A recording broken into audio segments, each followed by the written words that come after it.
дар мавҷ барномаи иттилоотии хабар.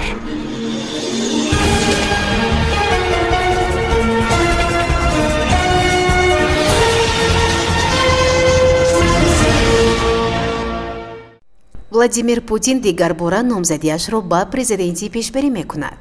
президенти Федератсияи Русия Владимир Путин розигиашро барои иштирок интихоботи президентии соли 2024 додааст. Дар ин бора сарвари ин давлат, ки пас аз маросими тантанавӣ бахшида ба рӯзи қаҳрамонони ватан баргузор гардид, баён дошт. ваколатҳои феълии Владимир Путин ба ҳайси роҳбари давлат санаи 7 майи соли 2024 ба охир мерасад. Интихоботи навбатии президентӣ дар Федератсияи Русия санаи 17 марти соли 2024 баргузор мегардад. дар мавҷ барномаи иттилоотии хабар.